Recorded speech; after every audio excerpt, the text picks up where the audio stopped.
What's up, Mafia? They're already trying to replace Jalen Hurts, and he hasn't even thrown a pass yet. 2 hit pieces, back-to-back in 48 hours. And somewhere in the middle of all that noise, somebody threw Lamar Jackson's name into the mix. So today, we're doing this. We're gonna break down every single piece of this story. And believe me, it's a lot. So, let's get it mixing. Now before we even talk about this Lamar Jackson stuff, let's start at the beginning because this is all worth talking about. So here's what actually happened. NFL insider Jason La Canfora wrote a piece over this past weekend. The headline was about the Eagles' faith in Jalen Hurts going into 2026. And buried in that piece was this line. The Eagles are open to upgrades at quarterback in 2027. That's it. That's the foundation for this entire story. He quoted an anonymous NFL GM who said Howie Roseman is never sentimental about players. Just look at what he did with Doug Peterson, and he was a coach. Look at what he did with other guys. Howie Roseman always keeps his options open, and he always has an exit ramp ready if needed. And honestly, that part isn't wrong. Howie Roseman does not get emotional over players. We've seen it time and time again. He will move on from anybody if he thinks it makes his team better. That's just the reality of how this front office actually works. But here's the problem. There's a massive gap between keeping your options open and what this headline looked like 24 hours later. Because by the next morning, it all became Jalen Hurts is getting traded. The front office has turned their back on him. His teammates don't even believe in him, and the locker room is divided. All that came from one anonymous GM quote in one article. And then other articles came out adding gas to the fire. They reported that some people around Jalen Hurts feel that the Eagles didn't publicly defend him the same way they defended Carson Wentz in 2019. And WIP, you know it, they ran with that story immediately. They said the reason why nobody's coming to Jalen Hurts' defense is simple. They don't believe in him as a player. He doesn't have meaningful relationships in the building, and he's not seen as the leader of his team. The idea that the Eagles should be scared that they're chasing Jalen Hurts out of town is ridiculous. The reason that people don't come out and support him internally is that internally is where all of this is coming from. It's because they don't believe in him as a player. It's that simple. The reason he doesn't have an extension is because they're not confident in how he has played. And the other reason he doesn't have players publicly stepping out there and supporting him, just on their own, is because he does not have enough meaningful relationships in the building. And while they may not dislike him, I don't think they look at Jalen and go, that's our leader. That's an enormous claim, and it's being presented like it's an actual fact, when in reality, it's just an opinion, built on an anonymous feeling, being reported in June when there's no actual football news. But here's where I push back on that narrative. Jeffrey Lurie went on camera this offseason and had nothing but praise and admiration for Jalen Hurts. Oh, I love Jalen. I mean, there's no bigger fan of Jalen than me.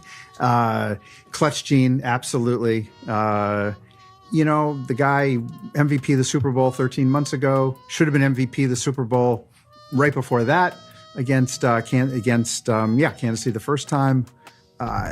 Exceptional and so dedicated. I mean, I think you probably know, spend a lot of time with Jalen, and he's, as I do with most quarterbacks, and incredibly dedicated to the game, to winning and being a huge winner. And I love everything about him.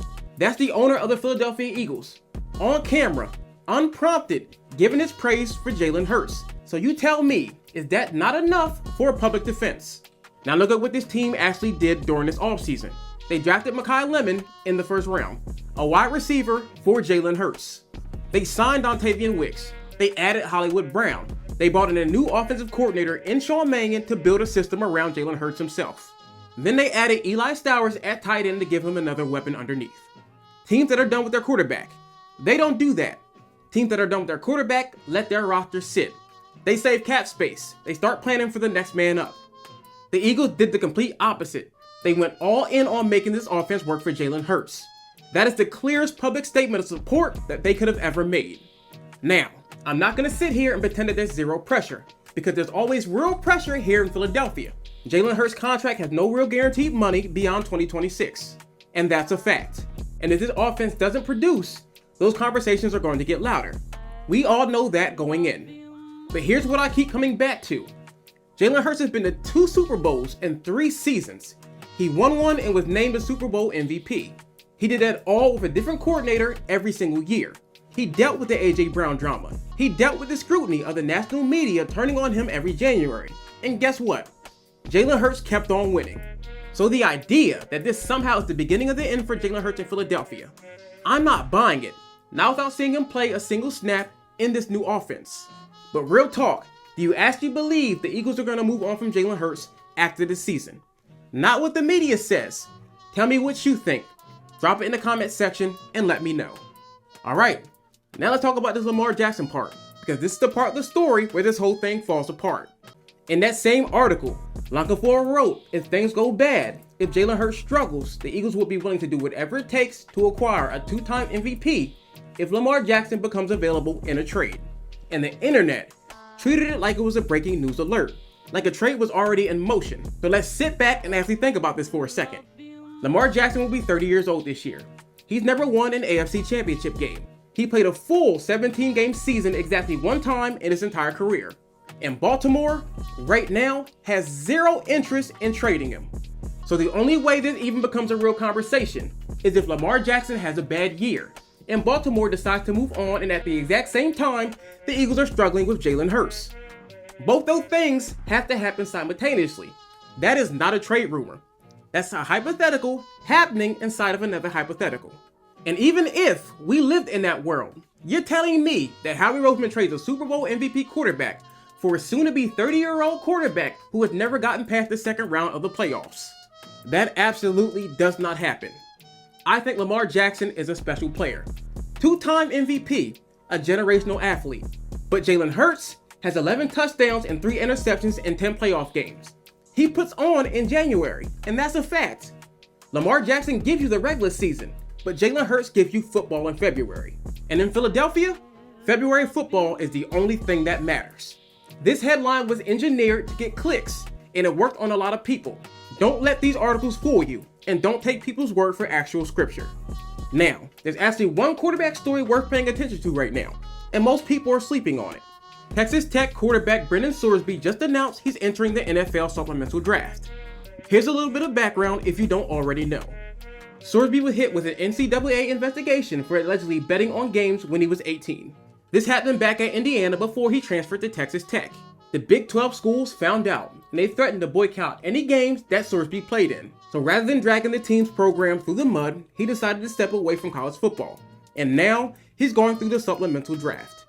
Teams will bid blind, and the highest draft pick submitted wins the rights to Brendan Sorsby. And according to reports, Philadelphia has done a serious amount of homework on Sorsby.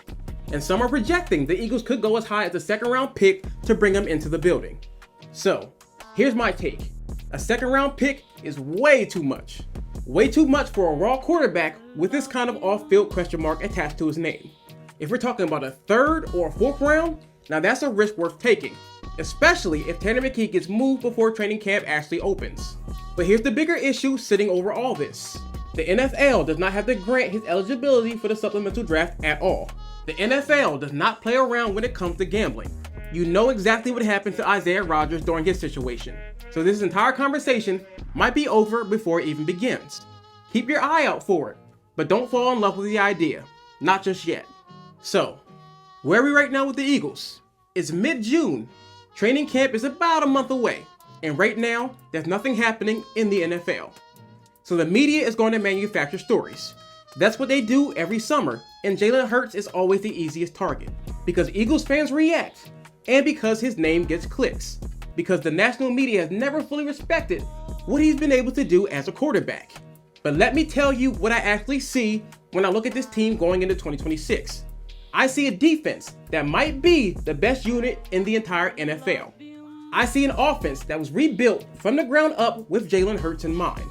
I see a quarterback who has proven multiple times that he rises when everything is on the line. Does 2026 matter? Absolutely. This might be the most important season of Jalen Hurts' entire career. The contract situation is real.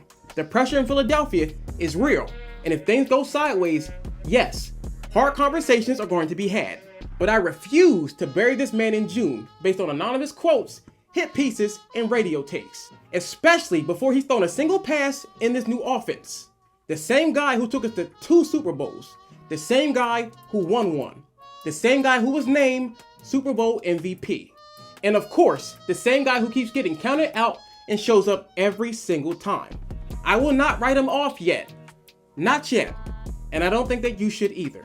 Now, if you're riding with Jalen Hurts going into 2026, hit that like button right now. Subscribe if you're new to the channel, and hit that notification bell so you don't miss any of our future videos. And follow us on all the socials. And let me know what you think. Is Jalen Hurts going to silence every last one of these critics this season? Drop it in the comment section and let me know. And once again, I've been Brother Shy, and this has been the Midnight Green Mafia.